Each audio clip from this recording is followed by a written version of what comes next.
మనందరికీ బాగా తెలుసు రీ రిలీజ్ల ట్రెండ్ ఎంత బాగా నడుస్తోందో ప్రెసెంట్. అంటే అసలు ఈ రీ రిలీజ్ అనే ఆలోచన ఇండస్ట్రీలో ఎవరికి వచ్చిందో తెలియదు, కానీ సూపర్ డూపర్ హిట్ ఐడియా అంతే. అవును, అసలు కొన్ని సినిమాలు అప్పుడు ఏ పరిస్థితుల వల్ల వర్కౌట్ అవ్వవో తెలియదు. అంటే కథానుగుణంగా చూసినా కూడా, అంటే స్క్రీన్ ప్లే పరంగా చూసినా కూడా, డైరెక్షన్ పరంగా చూసినా కూడా, కాస్ట్ పరంగా చూసినా, మ్యూజిక్ పరంగా చూసినా, ఎలా చూసినా కూడా కొన్ని మూవీస్ చాలా బాగుంటాయి, కానీ అనుకున్న విధంగా ఆ టైంలో వర్కౌట్ అవ్వవు. అలాంటి మూవీస్ని ఇప్పుడు తీసుకొచ్చి రీ రిలీజ్ చేసి హిట్ అవుతున్న సందర్భాల్ని చూస్తున్నాం. అలాగే ఇప్పుడు జనరేషన్కి కొన్ని మూవీస్ అస్సలు తెలియవు. అంటే కొన్ని క్లాసిక్ మూవీస్ ఉన్నాయి. అలా చూసుకుంటే జగదేక వీరుడు అతిలోక సుందరి మూవీ. సో అసలు ఈ మూవీని చాలా మందికి ఇప్పుడు జనరేషన్కి తెలియకపోవచ్చు. సో అలాంటి సినిమాలు చూసుకున్నా కూడా ఇప్పుడు రీ రిలీజ్ అయ్యి సూపర్ డూపర్ హిట్ అవుతున్నాయి. ఇక దేశముదురు, ఆర్య 2, వర్షం మూవీ, అలాగే నువ్వు నాకు నచ్చావు మూవీ, ఇలా చాలా మూవీస్ ఉన్నాయి.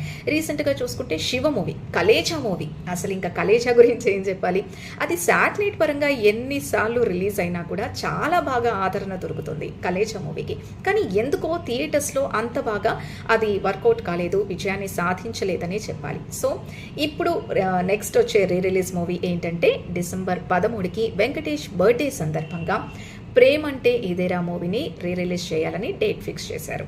ఎస్, ఇక ప్రేమంటే ఇదేరా మూవీ అయితే అది లవ్ స్టోరీ పరంగా చాలా సూపర్ డూపర్ హిట్ అయింది. మేబీ ఇప్పుడు జనరేషన్కి తెలియకపోవచ్చు, కానీ అప్పుడు మాత్రం అది చాలా మంచి మూవీ. సో మళ్ళీ అంతే హిట్ అవ్వాలని చెప్పేసి మనం కూడా కోరుకుందాం.